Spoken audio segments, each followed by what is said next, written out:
सहना भवतु सहनौ भुनक्तु सह वीर्यं करवावहै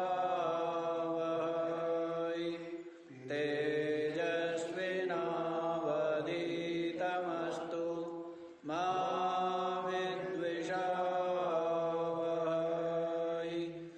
ओम शांति शांति शांति।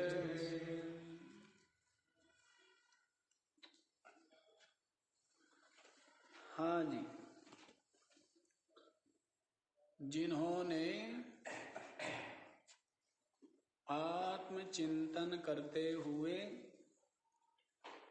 श्रवण मनन निधिध्यासन के द्वारा अपनी आत्मा का अपरोक्ष अनुभव प्राप्त कर लिया है, आत्मा की ब्रह्म रूपता का बोध जिनको हो गया है, ऐसे जो महात्मा हैं वो जीवन मुक्त है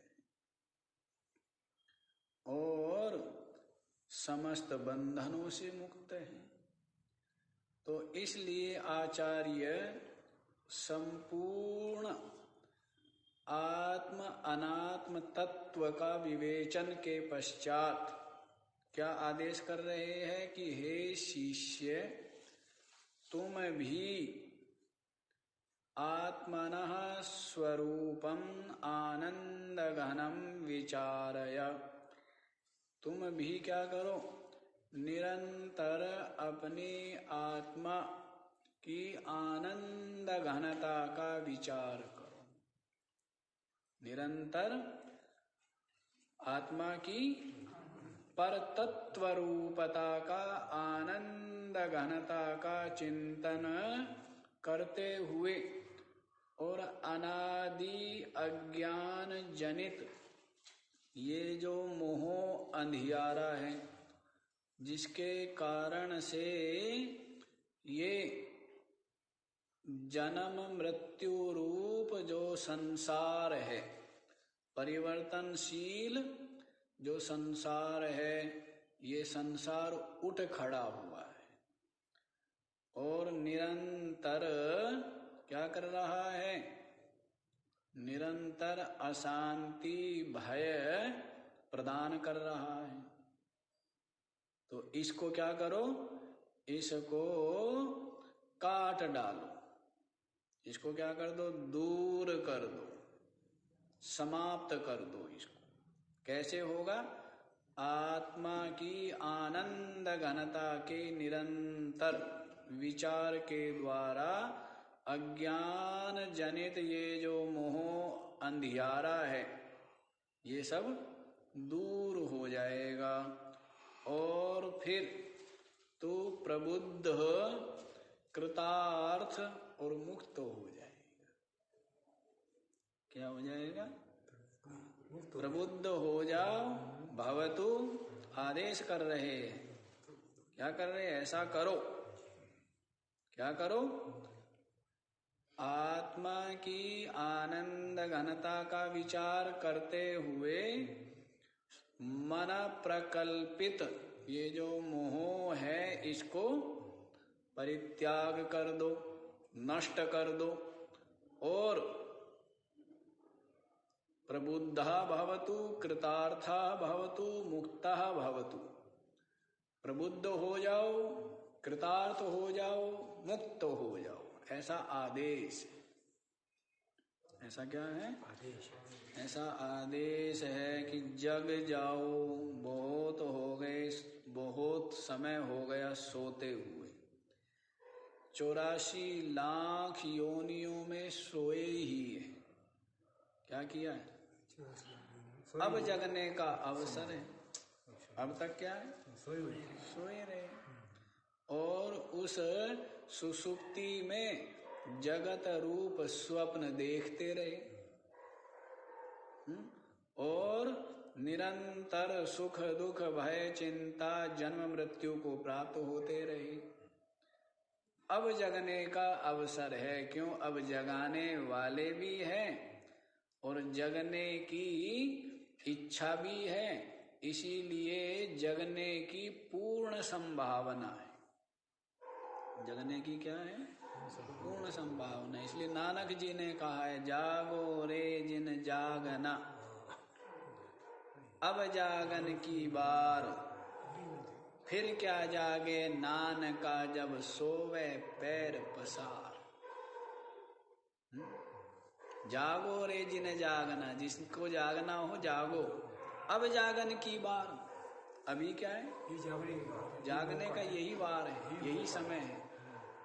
फिर क्या जागे नानका जब सोवे पैर पसार। जब पैर फैल जाएंगे तब, अर्थात इसमें से जीवात्मा निकल जाएगा, तब जग सकता है क्या है? इसलिए कहते हैं अब ही जाओ, जागने का अवसर है। बहुत हो गए सोते सोते। पहले बचपन में बोलते थे ना, उठो लाल अब आंखें खोलो, छोटी क्लास में पानी लाई मुंह धो लो। ये कविता थी ना कक्षा 2 में जी। क्या भाव। चिड़िया चहक उठी पेड़ों पर, हवा चलने लगी अति सुंदर, ऐसे करके थी ना कविता।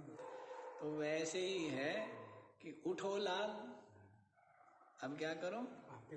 अब उठो, क्योंकि यही बहुत समय हो गया सोते सोते। और सोने में कुछ सुख मिले तो भी सही। सोना क्या है? अत्यंत घन रूप है, अंधकार रूप है, तमो रूप है। और उस सुसुप्ति में क्या दिखता है? बड़ा ही भयानक स्वप्न दिख रहा है। स्वप्न कैसा है? स्वप्न तो भयानक ही होता है। कभी सुंदर भी होता है क्या स्वप्न? बताइए, स्वप्न कभी सुंदर होता है क्या? जब प्रतिकूल स्वप्न दिख रहा है तब क्या है? तब तो भयानक है ही। अनुकूल दिख रहा है तो जगने के बाद वो नहीं है, तो इसलिए भी क्या हो गया? भयानक ही हुआ ना। मतलब ये बताना है कि सब संयोगों का अंत वियोग में। अच्छा स्वप्न दिख रहा है, बुरा स्वप्न दिख रहा है, ठीक है, क्या दिख रहा है? बुरा स्वप्न दिख रहा है तो क्या प्राप्त हो रहा है? भय, दुख प्राप्त हो रहा है। अच्छा दिख रहा है, क्या हो गया? अच्छा दिख रहा है।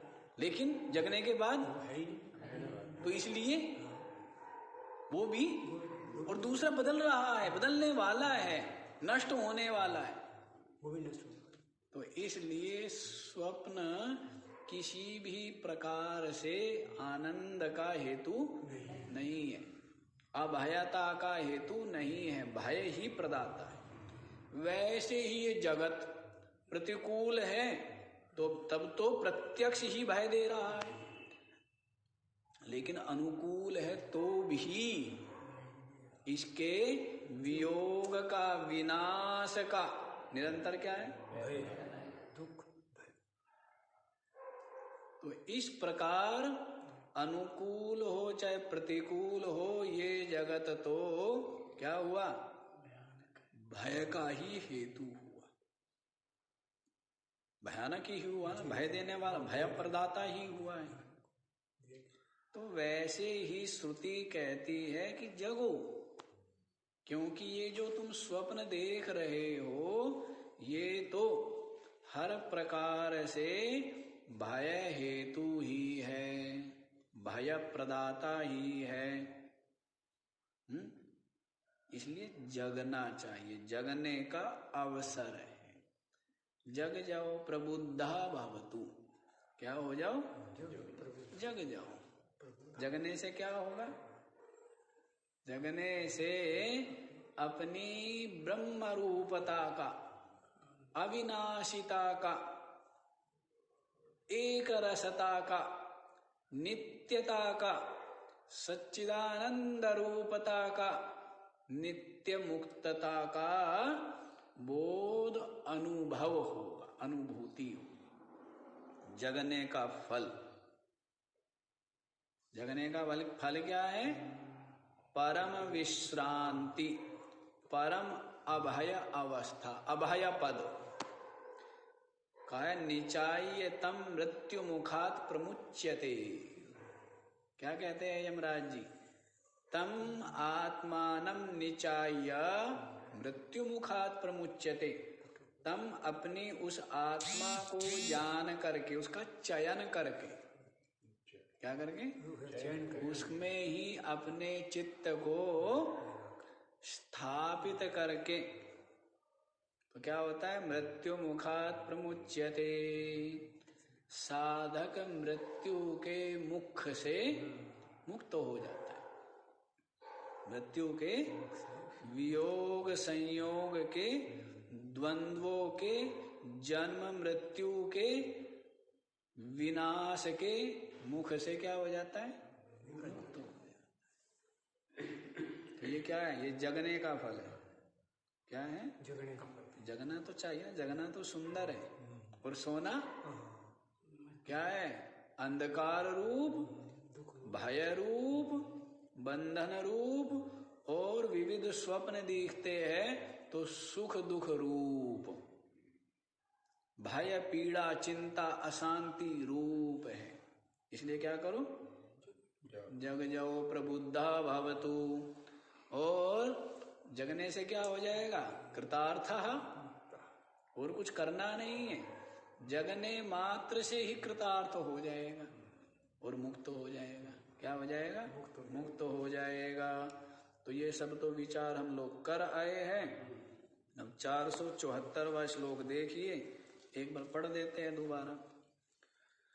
समाधिना साधु विनिश्चलात्मना पश्यात्मतत्त्वं स्फुटबोधचक्षुषा निःसंशयं सम्यगवेक्षितश्चेत् श्रुतः पदार्थो न पुनर्विकल्प्यते। समाधिना साधु विनिश्चलात्मना पश्य आत्मतत्त्वं स्फुटबोधचक्षुषा निसंशयं सम्यग् अवेक्षितः चेत् श्रुतः पदार्थः न पुनः विकल्प्यते। समाधिना, समाधि के निरंतर अभ्यास के द्वारा। समाधि क्या है? निरंतर अपने चित्त को समाहित करने का जो अभ्यास है। निरंतर अपने चित्त को समाहित करने का अभ्यास, पुनः पुनः प्रयास, उससे क्या हो गया? चित्त समाहित हो गया। विनिश्चला आत्मना, आत्मना अपना जो अंतःकरण है, कैसा? जो समाधि के द्वारा क्या हो गया है? विनिश्चल हो गया, निश्चल हो गया, विशेष रूप से निश्चल हो गया। क्या हो गया? विशेष रूप से निश्चल, विशेष रूप से निश्चल हो गया है। और क्योंकि राग गलित हो गया, जब तक दृश्य पदार्थों का राग बना हुआ है तब तक चित्त निश्चल होने वाला नहीं है। और जब कोई राग का विषय नहीं रहा तो फिर क्या हो जाता है? चित्त स्वतः ही निश्चल हो जाता है। विनिश्चल, विशेष रूप से निश्चल हो गया है, ठहर गया है समाधि के अभ्यास के द्वारा। तो क्या क्या किया है? समाधि कब आती है? यम, नियम, आसन, प्राणायाम, प्रत्याहार, धारणा, ध्यान, तब जाकर के क्या आती है?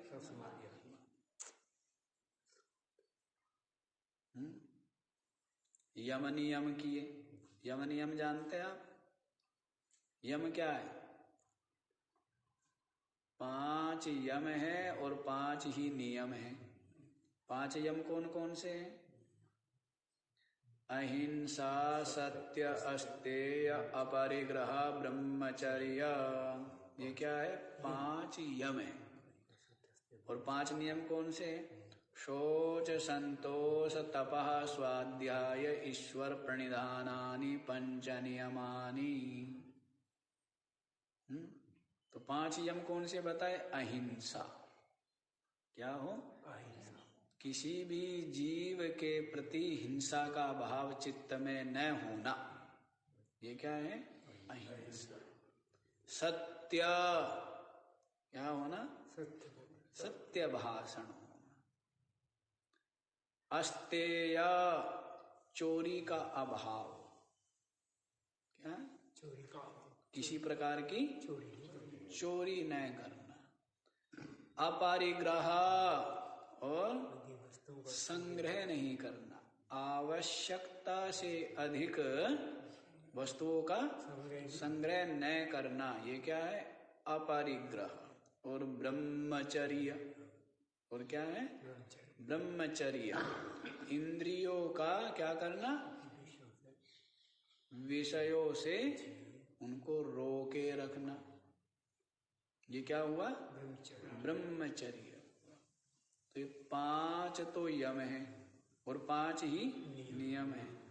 शौच माने पवित्रता, मन को भी पवित्र रखना और शरीर को भी क्या करना? अच्छे से पवित्र रखना। साफ साफ रखने की बात नहीं है, पवित्र रखना। साफ तो ऐसे ही हो जाता है, दिखता नहीं है गंदा, लेकिन मिट्टी आदि से मांजना, राख से हाथों को मांजना, अच्छे से जो भी है गंदगी उसको दूर करना। शौच।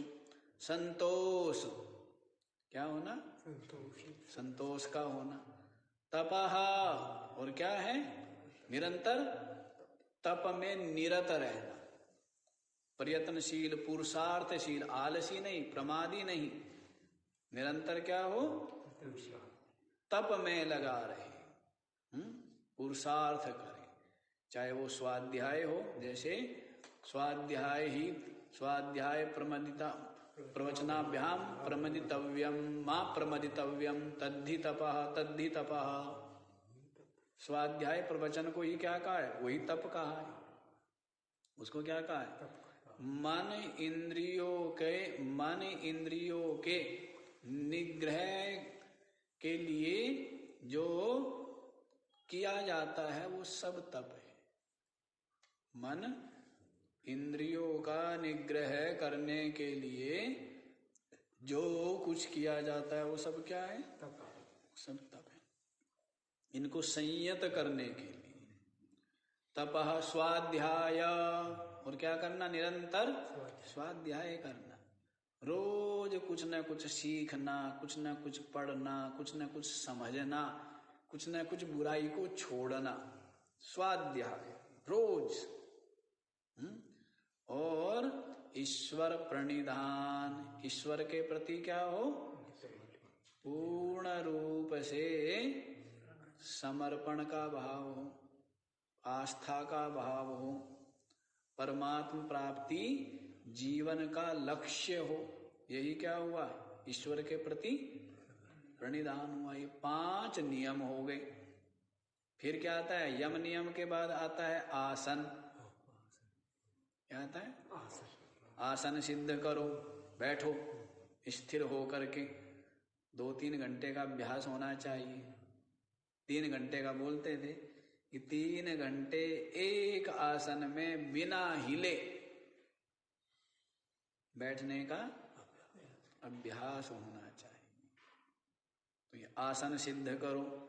जब आसन सिद्ध हो जाता था उसके पश्चात प्राणायाम, उसके पश्चात क्या करें? प्राणायाम किए जाते हैं। प्राणायाम करने से क्या होता है? प्राण के संयमन से मन का संयमन होता है।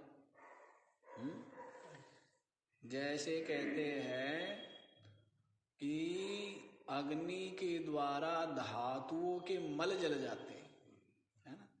लोहा तांबा आदि सबको पिघलाया जाता है ना, सोना आदि, और उनसे अशुद्धि दूर हो जाती है ना, शुद्ध अलग रह जाता है, अशुद्ध अलग कर लिया जाता है।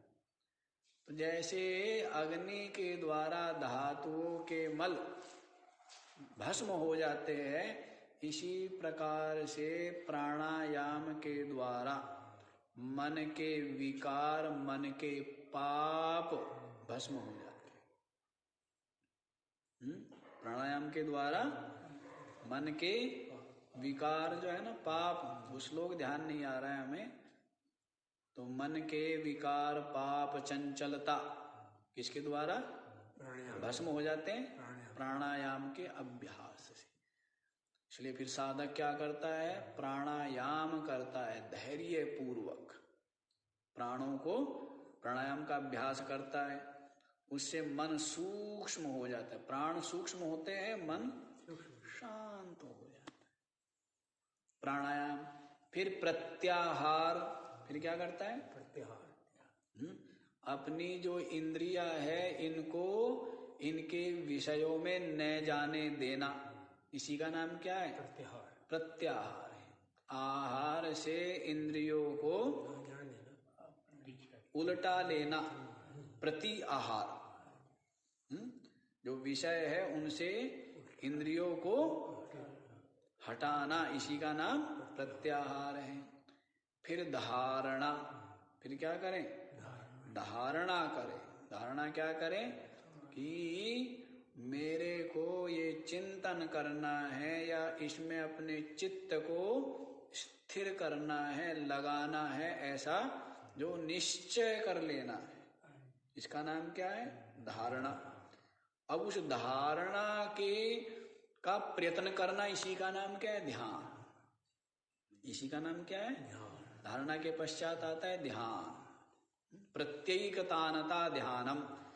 जो प्रत्यय है, ज्ञान है, उसकी एकतानता, निरंतर वही वृत्ति बनी रहे, इसी का नाम क्या है?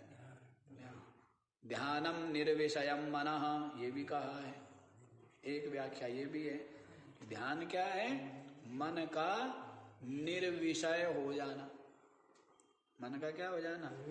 मन में कोई विषय न होना, अर्थात अत्यंत निरुद्ध हो जाना, वृत्ति का ठहर जाना, वृत्ति का विलय हो जाना।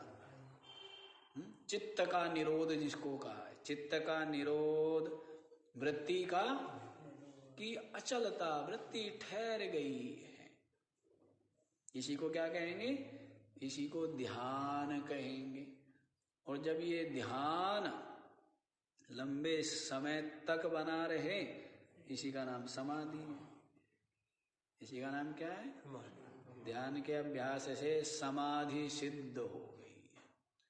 तो इस प्रकार समाधि के अभ्यास से क्या हो गया है? आपका चित्त विनिश्चल। क्या हो गया? निश्चल हो गया, ठहर गया है, विशेष रूप से अचल हो गया। तो इसी को कहा है समाधिना साधु विनिश्चलात्मना। समाधि के द्वारा साधु सम्यक रूप से, अच्छी प्रकार से, आत्मना विनिश्चल। कैसा? विनिश्चल, अंतःकरण के द्वारा। कैसे? कैसे मन के द्वारा? जो समाधि के द्वारा अच्छी प्रकार से क्या हो गया है? निश्चल हो गया है, अचल हो गया है। तो उस मन के द्वारा आत्म तत्वं स्फुटबोध चक्षुषा पश्य। स्फुटबोध चक्षुषा स्पष्ट बोध चक्षु के द्वारा। कैसी चक्षु के द्वारा? ज्ञान चक्षु के द्वारा आत्म तत्वं पश्य। क्या करो? अपने आत्म तत्व को देखो। क्या करो? अपने आत्म तत्व को देखो। कैसे दिखेगा वो बता दिया है। कैसे दिखेगा? समाधि के द्वारा चित्त अचलता को प्राप्त हो गया। क्या हो गया? और अभी आपको बता दिया है कि चित्त की अचलता के लिए अष्टांग योग बताया ना अभी।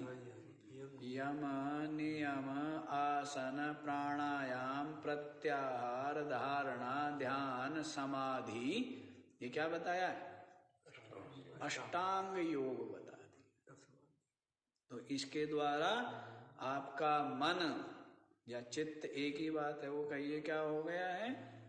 अचलता को प्राप्त हो गया। और ऐसे निश्चल चित्त के द्वारा स्फुट बोध चक्षुषा, अब जो ऐसा अचल चित्त है उसी में क्या होगा? ज्ञान ठहरेगा ना। उसी में क्या होगा? जो चंचल चित्त है, जैसे बर्तन है, बर्तन में भर दिया जल या जो भरना है, और फिर उसको हिलाते रहो तो सब क्या है? सब छलक जाएगा बाहर, सब निकल जाएगा। और यदि वो अचल होगा तो है ना, उसमें भरा रहेगा। तो वैसे ही सत्संग सुनता है और जो चंचल चित्त है व्यवहार में जाकर के सारा छलक जाता है, सारा निकल जाता है, ठहरता नहीं है ना। और जो चित्त अचल हो तो फिर उसमें क्या होगा? उसमें भरा जाएगा। और चंचल में तो भरा ही नहीं जाता। बर्तन जो है उसको हिलाते रहो, उसमें डलेगा क्या? कुछ उसमें डलेगा, कुछ बाहर डलेगा। बर्तन को भी क्या करना पड़ेगा? स्थिर होना चाहिए ना।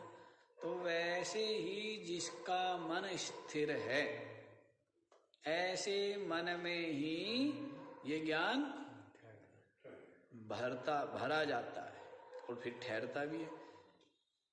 भरा भी उसी मन में जाएगा और ठहरेगा भी उसी मन में। उसी को कहते हैं स्फुट बोध चक्षुषा।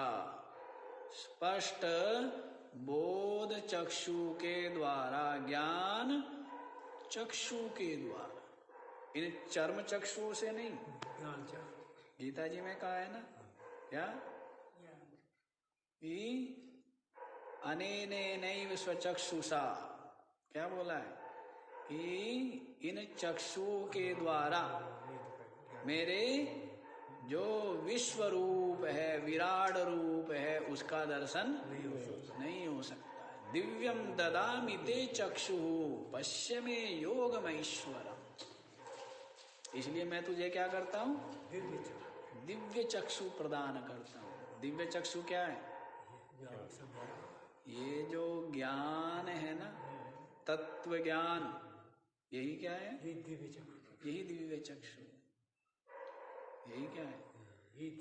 अब जैसे तांबा रखा है, पीतल रखा है, सोना रखा है। अब ये ही सोना है। ये अनुभव के लिए क्या चाहिए? ज्ञान चाहिए ना। क्या चाहिए? ज्ञान चाहिए, है ना। अब जी आंखें तो है जिसके पास, लेकिन वो पीतल और सोने में भेद कर पाएगा क्या? उसको जब सुनार बताएगा, ज्ञान देगा, तब उसको दिख जाएगा। पहले भी रहा था, लेकिन देखते हुए भी नहीं दिख रहा था। दिखते हुए भी क्या लग रहा था, दोनों एक ही तो है। अब बालक के सामने तो आप रख दीजिए, उसके लिए तो सब एक ही है। चाहे मिट्टी का बर्तन हो, चाहे लोहे का हो, चाहे सोने का हो, चाहे किसी का, उसके लिए क्या है, एक ही है। वो हो सकता है सोने वाले को दूर फेंक दे और मिट्टी वाले को ले ले, क्योंकि उसको ज्ञान नहीं है। आंखें तो है, दिख तो उसको रहा है, नहीं दिख रहा है, लेकिन उसके पास ज्ञान चक्षु नहीं है। उसके पास क्या है, और जब ज्ञान चक्षु है तब जानता है सोना है, बड़ा मूल्यवान है ना। तो वैसे ही जो ज्ञान चक्षु है उसके द्वारा ही, तत्व ज्ञान रूप जो चक्षु है उसके द्वारा परमात्मा की विराट रूप का, व्यापक रूप का दर्शन होता है, ब्रह्म रूप का दर्शन होता है। कैसा दर्शन होता है, परमात्मा की अद्वितीयता का, अपनी आत्मा की ब्रह्म रूपता का, सच्चिदानंद रूपता का, नित्य मुक्तता का क्या होता है, दर्शन होता है। कब, जब ज्ञान चक्षु, इन चक्षुओं से नहीं। इसलिए अर्जुन को भी ज्ञान चक्षु दिए, दिव्य चक्षु दिए, तो अर्जुन देखता है सब कुछ तो आप ही है। सब कुछ क्या है, सब कुछ आप ही। जो कुछ भी है, ऊंचा नीचा मध्य में, सब कुछ आप ही है। अनादि मध्यांत अनंत वीर्यम अनंत बाहु शशि सूर्य नेत्रम पश्यामि त्वाम दीप्त हुताश वक्त्रम स्वतेजसा विश्वमिदं तपन्तम। क्या कहता है, देख रहा हूं सब कुछ आप ही, आदि मध्य अंत सब कुछ, अनंत वीर्य, अनंत सामर्थ्य आपका ही। सब सामर्थ्य किसका है, आप ही का। जड़ में कोई सामर्थ्य है क्या, सब सामर्थ्य किसमें है, चेतन में। सामर्थ्य किसमें है, सब चेतन में है ना। चेतन की सत्ता मात्र वही क्या है, समस्त ज्ञान कर्म में हेतु है। सब में हेतु क्या है, चेतन की सत्ता मात्र। अनंत वीर्य अनंत बाहु शशि सूर्य नेत्रम, अनंत बाहु है आपके। सब बाहु किसके हैं, इतने विविध हाथों से जो कर्म हो रहे हैं वो सब कर्म, ये सब विविध हाथ किसके है, परमात्मा के ही है ना। सब कुछ किसका है, परमात्मा का ही। और जो कुछ कर्म हो रहे हैं वो किससे हो रहे हैं, परमात्मा से ही हो रहे हैं। और वो परमात्मा कौन है, वो परमात्मा अपनी आत्मा ही है। अज्ञान में जीवत्व है और बोध है तो फिर क्या है, ब्रह्म ही।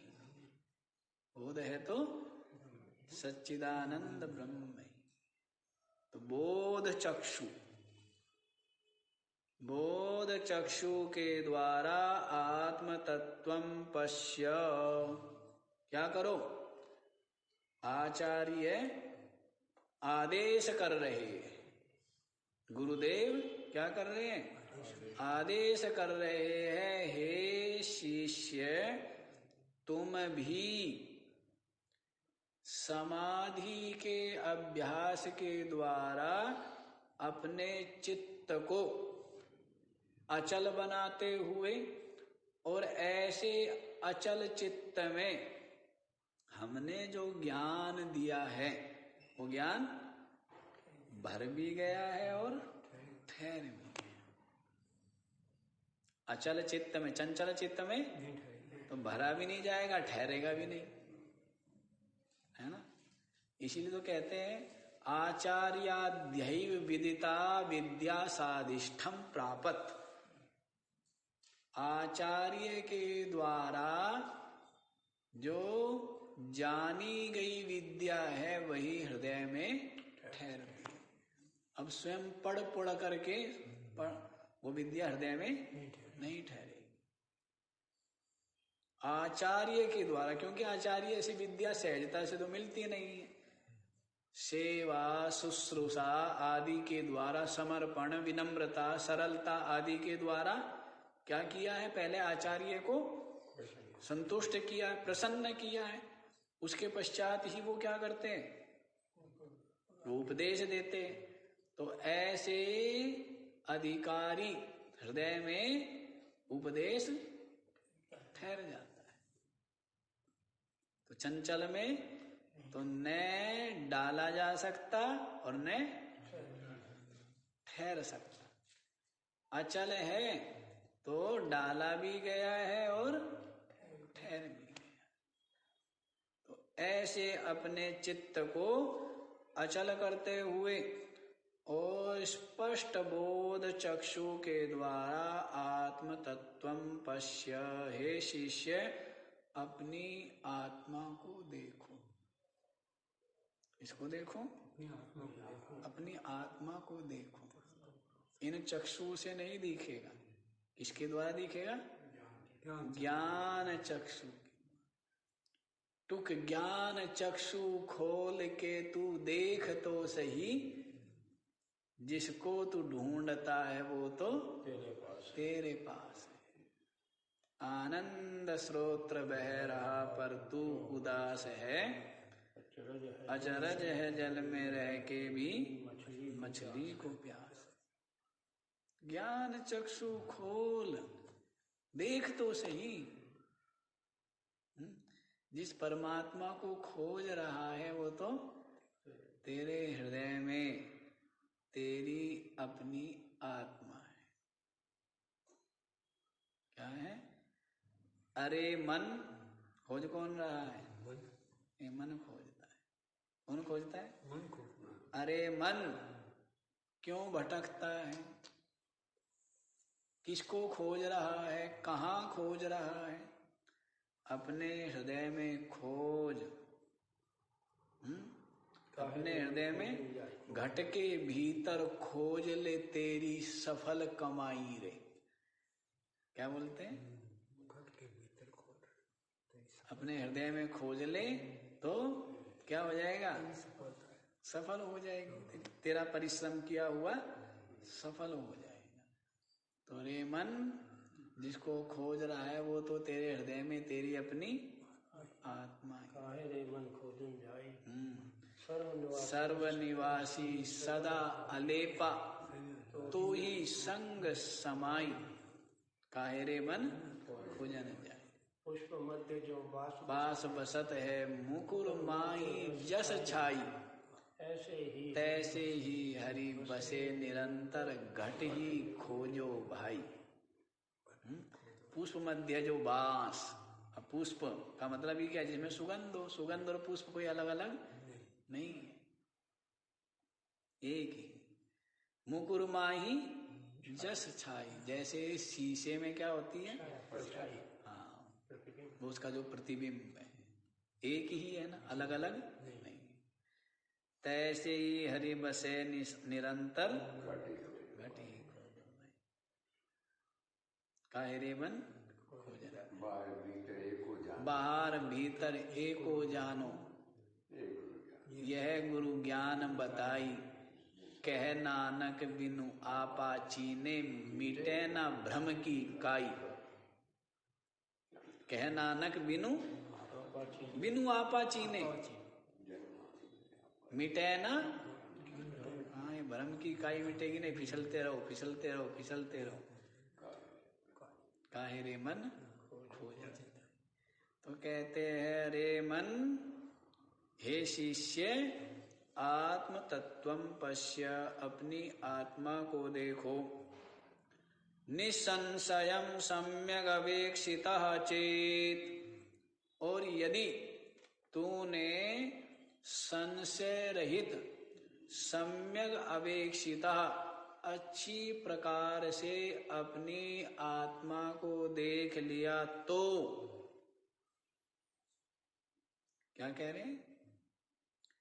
यदि चेत, यदि तूने सम्यक अवेक्षिता निसंशयम संशय रहित अच्छी प्रकार से अपने आप को देख लिया तो श्रुता पदार्थो न पुनर्विकल्प्यते।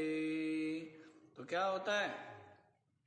ये जो सुना हुआ जो पदार्थ है, अच्छा, श्रुता पदार्थः न पुनर्विकल्प्यते, इसको उसके साथ जोड़ देंगे। श्रुतः पदार्थः सम्यक अवेक्षितः चेत। श्रुत पदार्थ क्या है? अपनी आत्मा। निरंतर किसके विषय में कह रहे हैं और किसके विषय में आप सुन रहे हो? श्रुति आचार्य किसके विषय में कह रहे, किस पदार्थ का वर्णन कर रहे हैं और आप किस पदार्थ का वर्णन सुन रहे हो? एक ही पदार्थ है। क्या है वो? अपनी आत्मा। श्रुतः पदार्थः निसंशयम सम्यक अवेक्षितः चेत।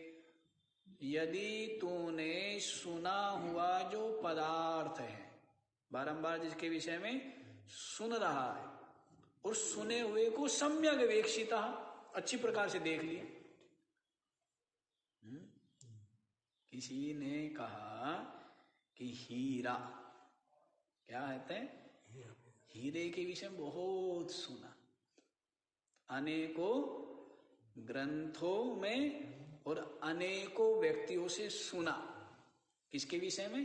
हीरे के विषय में। और सुना हुआ था, आज क्या है? आज देख लिया। सुना था, अब क्या हो गया? देख लिया। जब तक सुना था तो संपूर्ण संशय दूर नहीं हुए थे ना। लेकिन अब क्या हो गया? जैसे गुड़ के विषय में सुना हो, खूब सुना हो, और आज क्या हो गया? गुड़ मिल गया, खा लिया। अब कुछ सुनना या कहना बाकी रह जाता है क्या? अब बताना पड़ेगा। तो वैसे ही अब तक सुना, श्रुति आचार्य के मुख से सुना, श्रुतः पदार्थ, आज क्या हो गया? उसको सम्यक अवेक्षितः अच्छी प्रकार से देख भी लिया। क्या हो गया? अच्छी प्रकार से देख भी लिया, सुना और देख लिया। विशुद्ध चित्त के द्वारा, अचल ठहरे हुए चित्त के द्वारा अपने आत्म तत्व को सम्यक अवेक्षितः अच्छी प्रकार से देख लिया है। निसंशयम, क्या हो गया? संशय रहित, पुनः न विकल्प्यते, तो उसके लिए पुनः विकल्प रूप ये जो जगत है, ये उसके लिए नहीं है। दृश्य उसके लिए नहीं है। दृश्य क्या है? विकल्प रूप ही है। दृश्य में क्या है? सारे विकल्प ही है ना। है, नहीं है, संयोग वियोग, सुख दुख, है ना, उत्पत्ति नाश, ये सब विकल्प है ना। ये समस्त विकल्प किसमें है? ये जड़ दृश्य पदार्थों में। अपनी आत्मा तो क्या है? निर्विकल्प, एक रस है, नित्य है ना। उसमें जन्म मरण जरा परिवर्तन ये सब नहीं है। तो विकल्प है क्या? निर्विकल्प है, विकल्प रहित है, कोई विकल्प नहीं है। क्यों? अद्वितीय होने से, एक होने से उसमें कोई विकल्प की संभावना नहीं। और विकल्प का जो विकल्प करने वाला है, ये चित्त भी क्या हो जाता है वहां पर, लय हो जाता है, उसमें ही विलय हो जाता है, ये रहता नहीं है। तो किसका विकल्प करे, ये चित्त क्या हो गया, लय हो गया, विलय हो गया, उसमें विलय हो गया है, वहां पर है ही नहीं, वहां पर ये जब तक ये है तब तक परमात्मा नहीं है, और जब ये नहीं है तब क्या है, अब परमात्मा है ना। जब तक ये है तब तक परमात्मा नहीं है, चित्त जब तक है, और जब चित्त विलय हो गया, चित्त नहीं है, तब क्या है, तब ब्रह्म ही ब्रह्म है, सच्चिदानंद की अनुभूति हो जाती है। जैसे ही चित्त विलय होता है क्या हो जाती है, उसके पश्चात एक बार अनुभूति हो गई, उसके पश्चात प्रारब्ध से चित्त रहता रहे, उसके पश्चात चित्त रहे, चिंतन होवे, विकल्प होवे तो कोई फर्क नहीं पड़ता, क्योंकि निश्चय हो गया, अनुभूति हो गई है।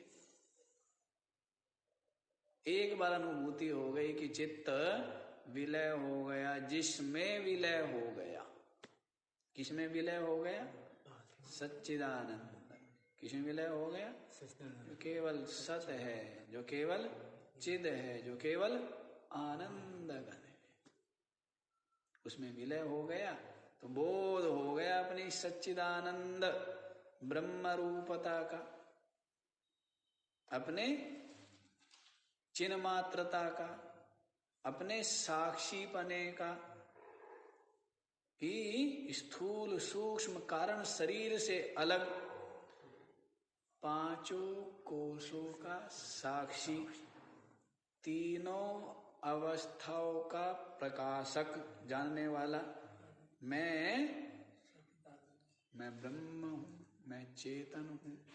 तो फिर क्या है, शरीर अपना काम करे, इंद्रिया अपना काम करे, मन बुद्धि अपना काम करे, और मैं उन सबके कामों का क्या हूं, उनका भी और उनके कर्म क्रिया का भी साक्षी, और असंग ही हूं। उनके जो शुभाशुभ कर्म है, फल है, उनके साथ मेरा कोई संयोग नहीं है, कोई संबंध नहीं है। मैं नित्य ही मुक्त हूं, अविनाशी हूं, नित्य ही ब्रह्म हूं। इस प्रकार से देखता है तो क्या कह रहे हैं, देखिए, श्रुतः पदार्था सम्यक अवेक्षितः चेत, यदि सुने हुए पदार्थ का, अब तक सुना था, खूब सुना था, 40 वर्ष हो गया सुनते सुनते, आज क्या हो गया, जो सुना हुआ था उसको अच्छी प्रकार से बोध चक्षु के द्वारा अचल चित्त हो गया है, तो उसको देख लिया। देखना समझ गए। अब देखना क्या चाहते, समस्या साधक के सामने होती है, या तो आप इंद्रियों से देख जानना चाहते हो, अंतःकरण से जानना चाहते हो। इंद्रिया और अंतःकरण जहां पर क्या हो गए हैं, विलय हो गए, नहीं है, फिर जो रह जाता है साक्षी, वो आत्मा है, वो ब्रह्म है। बहुत सरल सा अनुभव है ना। ये युक्ति समझ में आए तो बहुत सरल है, और बाकी तो लोग कसरत करते रहते हैं, कभी कुछ करते हैं, कभी आंख बंद करें, कभी नाक बंद करें, हैं, कभी कुछ और विविध कल्पनाएं करते हैं, कभी सहस्रार में, कभी भ्रकुटी में, कभी हृदय कमल में, कभी कंठ कमल में, विविध चक्रों का ध्यान करते रहते हैं, और अपने साक्षी पने का ध्यान करते नहीं। अपने क्या करना है, साक्षी हूं, देख रहा हूं, मन में ये विचार है, बुद्धि में ये निश्चय है, देख रहा हूं। मन बुद्धि की मशीन में क्या चल रहा है, इसको भी जो जानने वाला है और क्या है जो केवल जानने वाला, क्या है केवल जानने वाला। हाँ, तो वो साक्षी है, वो मैं हूँ, बहुत सरल है। इसको तो कहा था ना, सुसुखम कर तुम, 10वें अध्याय में आया था, 9वें अध्याय में आया था, 9वें अध्याय में आया, पहला ही श्लोक है, राज विद्या राजगुह्यम पवित्रमिदम उत्तमम प्रत्यक्षावगमम धर्म्यम सुसुखम कर्तुम अव्ययम। कर्तुम सुसुखम, करने में अत्यंत सरल। करने में क्या है? अत्यंत सरल। जंगल से लकड़ियां इकट्ठी करके नहीं लानी है, उनको बरसात होवे तो उनको सुखाना भी तो पड़ेगा, सुखानी भी नहीं है, हैं? सामग्रियां एकत्रित करो, और घी के लिए लात मारने वाली गाय, पहले क्या करो, उस गाय को घास फूस डालो, सेवा करो, दूध निकालो, हैं? दूध निकालना बड़ा टेढ़ा काम नहीं, पैर बांधो, हैं? कैसे कैसे, पानी लाओ, और तब जाकर के दूध, फिर उसको गरम, फिर उसको ठंडा, दही जमाना, मंथन करना, आजकल की तरह थोड़े ही मशीन चला देना है, तब मक्खन निकले, तब उसको घी बनाए तपा करके, तब उस घी की आहुतियां दी जाएंगी। कितना करना पड़ता है, सामग्री चाहिए, घृत चाहिए, समिधा चाहिए, मंत्रों का ज्ञान, देवताओं का ज्ञान चाहिए, पुरोहित चाहिए, हैं? साथ में क्या है, पत्नी चाहिए, साथ में और बहुत चीजें चाहिए, देश काल, हैं? तिथि आदि का निर्णय होना चाहिए, तब जाकर के एक यज्ञ क्या होता है, संपन्न हो पाता है। और फल सीमित ही है, फल क्या है, सीमित फल है। और इसमें आत्मज्ञान में, आत्मचिंतन में क्या है, व्यापक है, कुछ भी नहीं करना, इसलिए कहते हैं सुसुखम कर तुम। करने में भाई बहुत सरल है,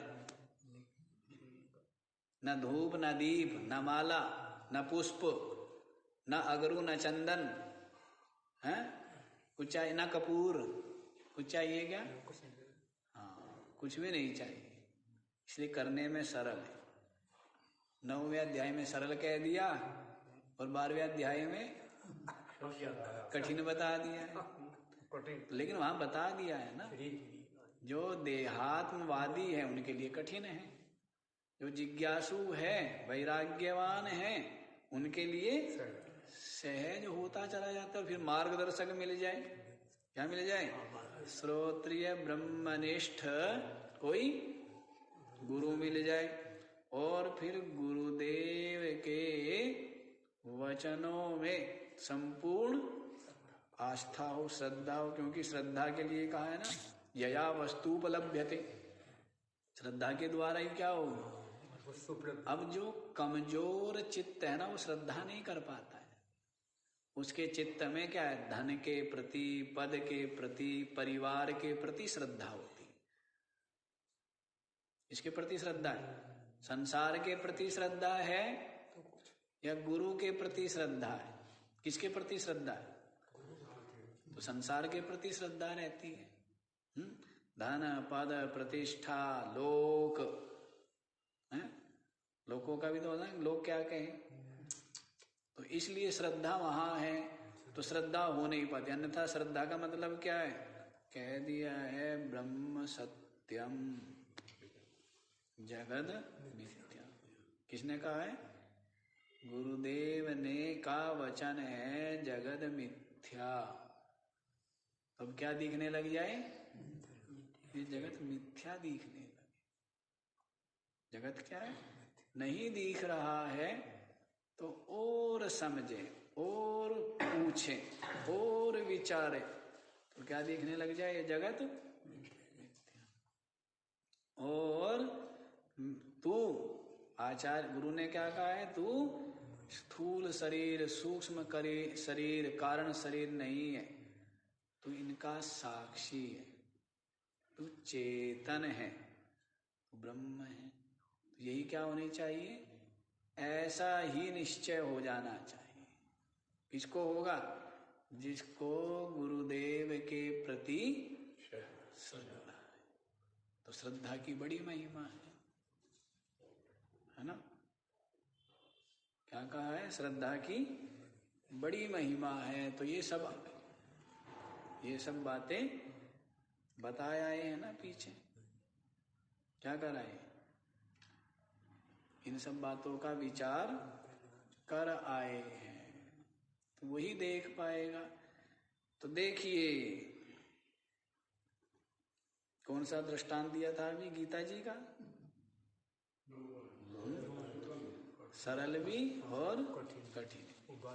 श्रद्धावान है तो सरल है, और श्रद्धा नहीं है तो कठिन हो जाता है। तो देखो जी, ये स्पष्ट हो गया है। समाधि के द्वारा चित्त क्या हो गया, साधु विनिश्चल, अच्छी प्रकार से अचलता को प्राप्त होकर स्फुट बोध चक्षुषा, स्पष्ट बोध चक्षु के द्वारा आत्म तत्वं पश्य, हे शिष्य अपनी आत्मा को देखो,